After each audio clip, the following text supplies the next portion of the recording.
إن الحمد لله نحمده ونستعينه ونستهديه ونعوذ بالله من شرور أنفسنا ومن سيئات أعمالنا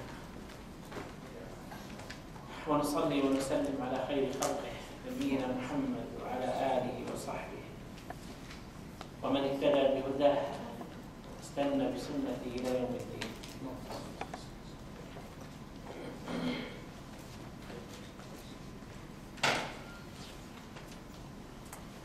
أما بعد السلام عليكم ورحمة الله وبركاته. I'm going to talk with you about Hinduism.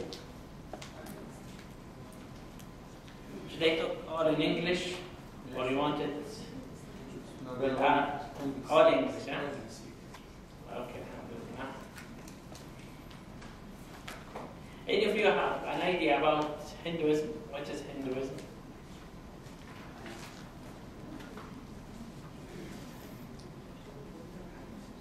Anyone? Yeah. Many gods representing nature. Many gods representing aspects of nature. Representing aspect of Nature. nature. That's Hindu. Hinduism, this is something related to Hindu. Yeah. Almost they believe in many gods. Yeah. And Okay, the objectives of my talk today. It's the most popular. Yeah. It's the most popular religion in India, including those who are worshipping gods, cows, fires, and It's the most popular religion in India, worshipping many gods, cow, idols, rats, Krishna, fire, Krishna, Shiva. Thank you very much. The objectives, we want to know what is Hinduism. We want to know also what's the purpose of life in Hinduism, from Hinduism perspective. Also want to know the concept of God in Hinduism. Also some guidance about the true God in the Hindu scriptures and what was said about Prophet Muhammad sallallahu alaihi wasallam in Hindu scriptures. Do you expect that? You? Unexpected. unexpected. Okay.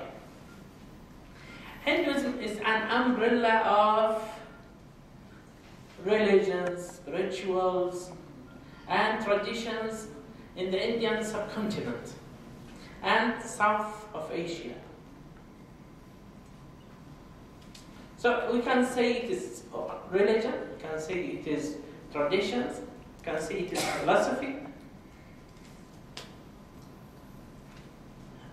If we exclude these, the Sikhism, Buddhism, and Jainism, the remaining is Hinduism, apart from Islam in India. So in Buddhism, Jainism, Sikhism, also they have philosophy, they have traditions. It's called religion. So if you exclude these religions and all the other traditions, it's Hinduism. This is the map of the world. If we know the distribution of Hinduism, it will be mostly in, or you'll find it in India, Indian subcontinent. You'll find here also in the south of Asia, in Ceylon, in Thailand, and also you'll find also here in South America, in the northern part of South America. It's a lot of population there. There are Hindus, you'll find it in different places in the world, like migrated to England, to America, but most of them are localized in India. Why it is important to know about Hinduism? Why? Why should we spoil our time in talking and listening about Hinduism? Yeah. Because if you want to speak to a Hindu about Islam, first you have to understand what they believe. So we have to know what's the belief of the Hindus, so we will be able to invite them to Islam. This is one. What else? They have considered 1/5 population. They have a sizable. If we consider the population of the Hinduism, it's very important. What's the most common religion all over the world? Christianity. Within 35 years, Islam will be the first. Inshallah. Now the population of Islam in Europe and the United States is increasing. Even now the Church, Vatican are warning the countries that Islam is going to spread, is going to invade Europe and America. And they are expecting that France will be, within 35 to 50 years, will be Islamic Republic country. Also Sweden, Germany. Now the most common name among the newborn in England is Muhammad. This is the commonest name this year. So what do you expect? Islam is invading now, and it's going to be the first. So the first now is Christianity, next is Islam, third is Hinduism.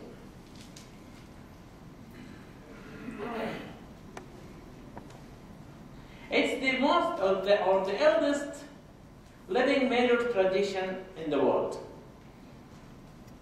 Do you know how many years it go back in the history? Yes? 3,000. It's around 3,000 years. But at that time it was not called Hinduism. It's not called Hinduism. This word Hinduism is only very recent. It's named by the invaders, the English invaders of India. When they invaded India, they called these people Hinduism. But before that, it was called Hindus, Hindok and Hindus, named by Muslims. When they were governing India, Mughals and the Muslims before them, they called it Hindus and Hindok. Before that, there was no name. But the traditions are there.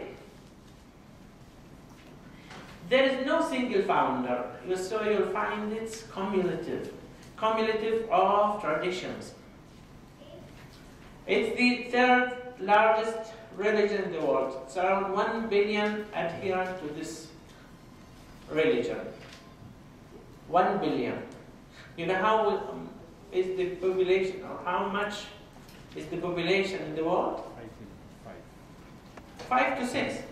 So they are around 1/5 of the population of all the earth. 1/5. You know the Islam, in order to enter to Islam, there is a creed. Christianity, in order to enter to Christianity, there is creed. But Hindu, they don't have unified creed. There are many, but it's not unified. What's the creed to enter to Islam?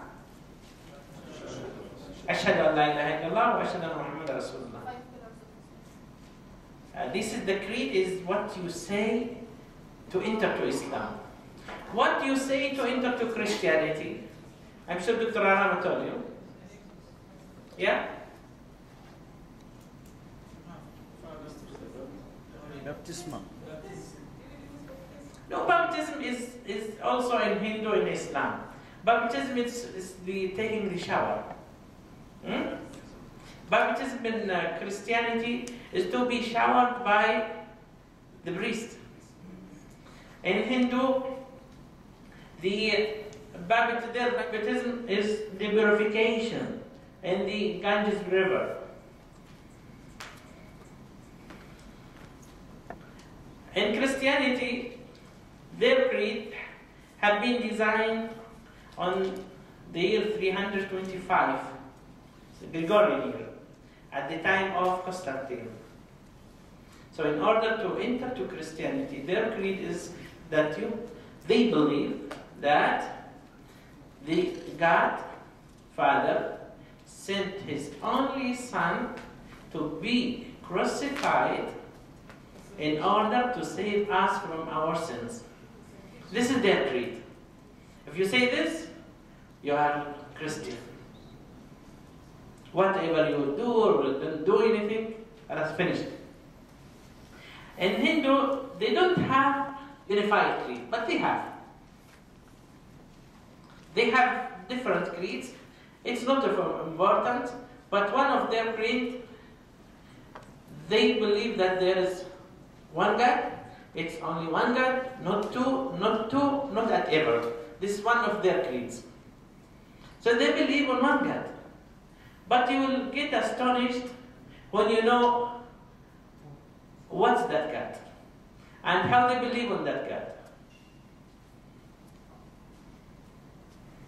They have many divisions, but the more famous divisions are the Vaishnavism, those who worship Vishnu, and you will know Vishnu.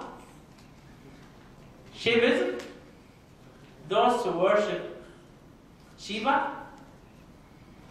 Smartism and Shaktism, these are also sects that they worship. The name according to this. For example, they worship Shakti. There are many other sects like Krishnaism, you say different, even the rats, there is sect for rats.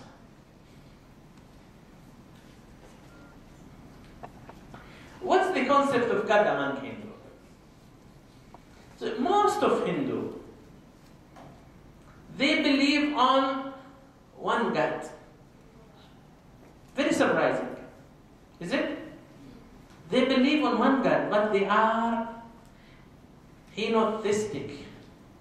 Henotheistic means that they devote to only one God, but they are accepting the others. For example, some Hindu, they devote only to Krishna, and the God is only Krishna, but they accept Brahma, Vishnu, Shiva, you name it. They accept the other gods. But they devote only to one God. And it's not fixed God. For example, if today he wants to worship Shiva, the only God for him is Shiva. But he doesn't take any other God with Shiva. Tomorrow, he wants to worship only the cow. No other God, only the cow. Day after tomorrow, he wants to worship only Ganesh. This is the obstacle remover. It's according to what he wants. He had obstacles, he will take Ganesh. He had, for example, he wants to get married, he get Saravasti.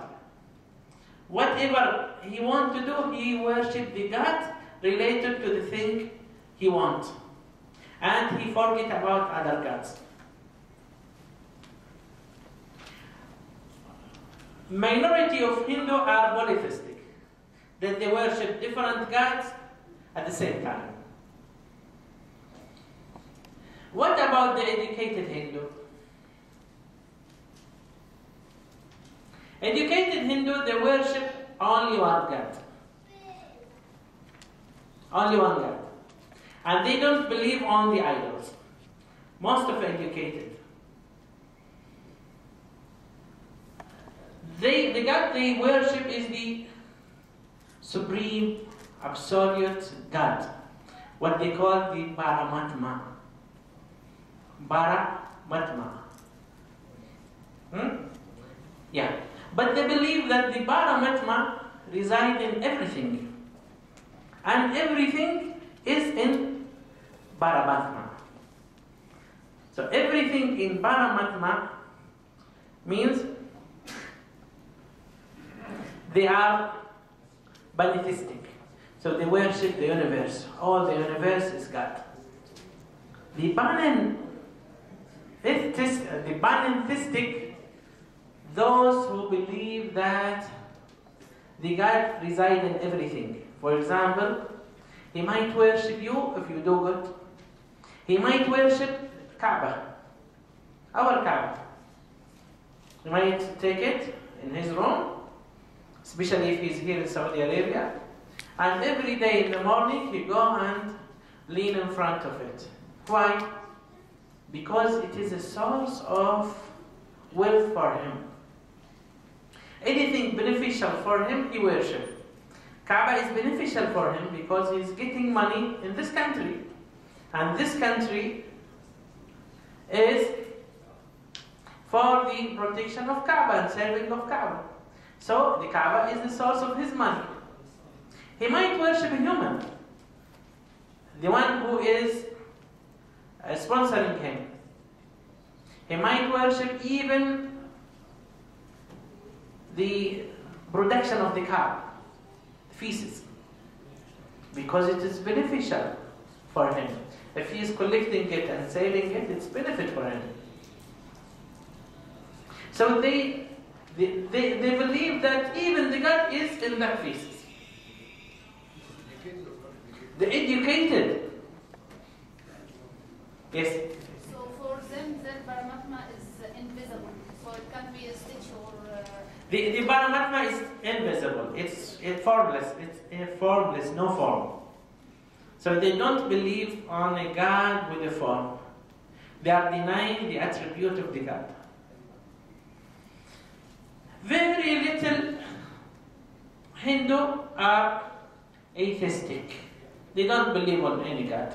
They don't go to the temple, but they are following the traditions of and the philosophy of Hindu teachings. Most of them? Very few.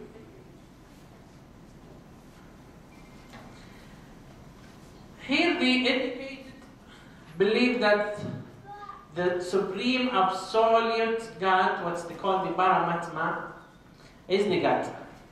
And that God is represented by images. These images, all people, they are worshipping. Even the educated. Why they worship these images?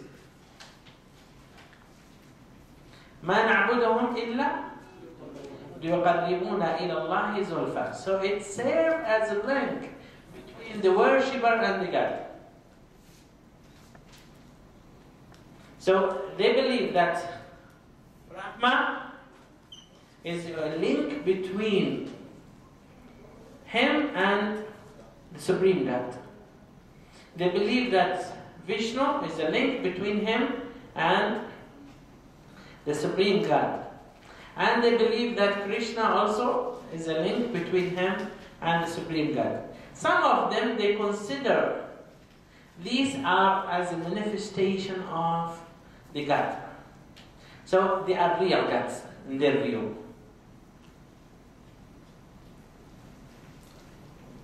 This is called the triad, the supreme triad. These triad, it's like the triad of Christian. Who can just remember a verse in Quran about this, the link between this triad and the Trinity in Christianity?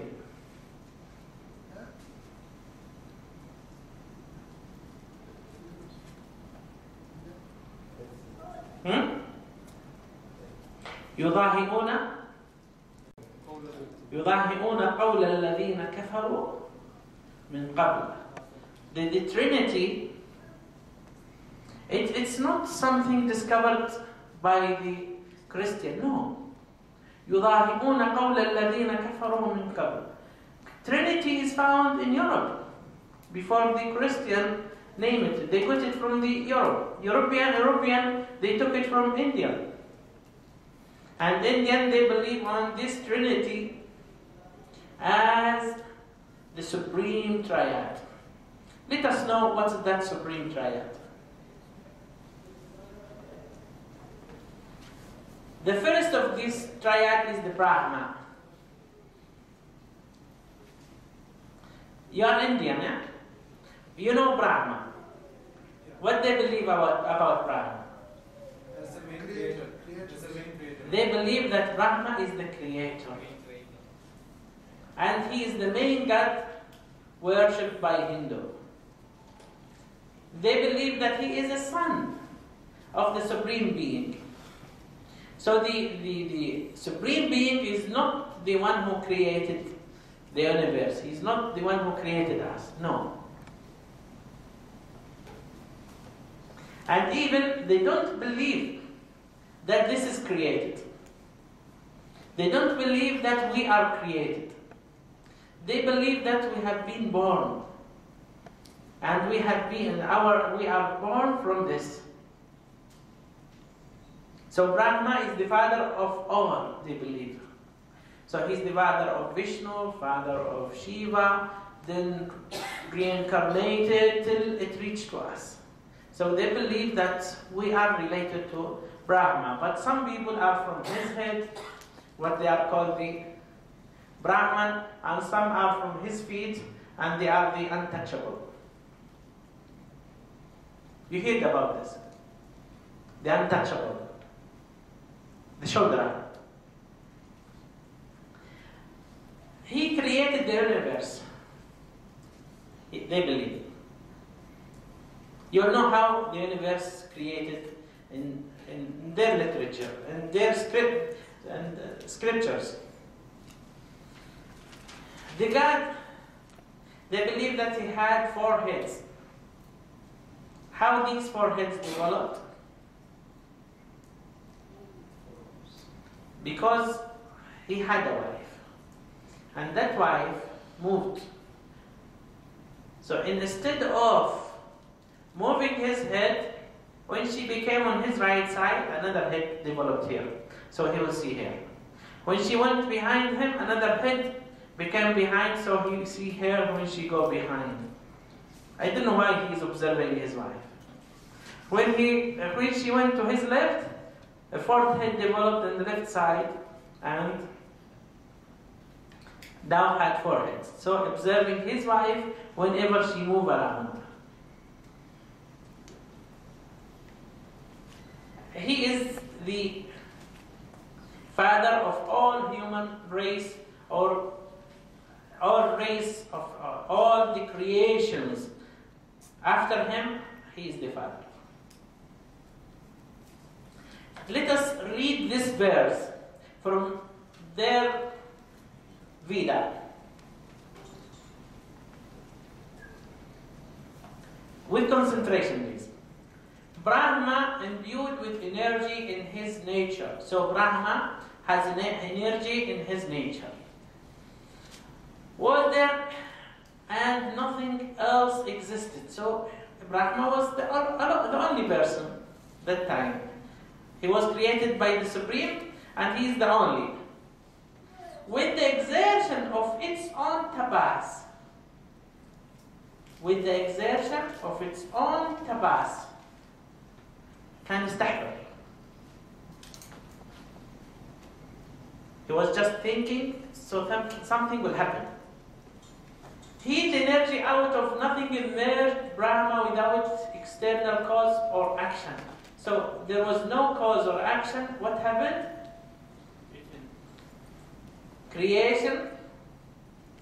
This caused the conception of creation. And the sages realized the cause of matter in no or non-matter. He only knows the one who has unveiled it. So, by this what happened? Creation of the universe happened because of his tapas. Does he bear it or not? هل كان يقصد ولا ما يقصد? It is not known whether the Lord up above knows it or not. This is in Veda. So they believe that the universe happened by incident. It's not by intention. And even they believe that Brahma was not meaning to make it to happen. But it happened. And the Supreme God even doesn't know. What's going to happen? So it happened. This is exactly the sentence written in Veda. Though creator of this existence, you should understand me as one who does not do anything. This is Brahma saying. This is in Gita. So they believe that Gita is the creator of everything, but he is not doing anything. If he is not doing anything, then what's going to happen? Everything will collapse.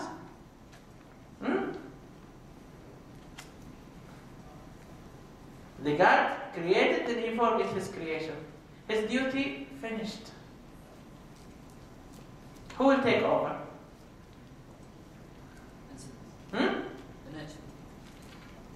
See who will take over.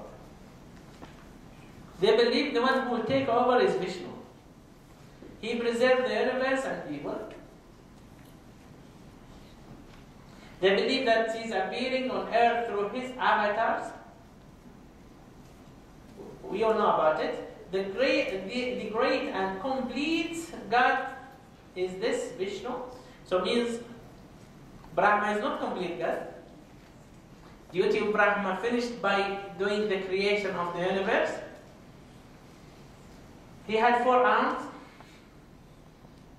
Always carries his symbols in his hand for easy recognition.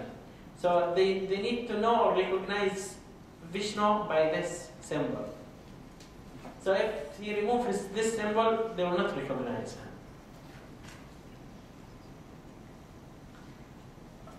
Then another one, reincarnated, is Shiva, the one who destroyed the universe.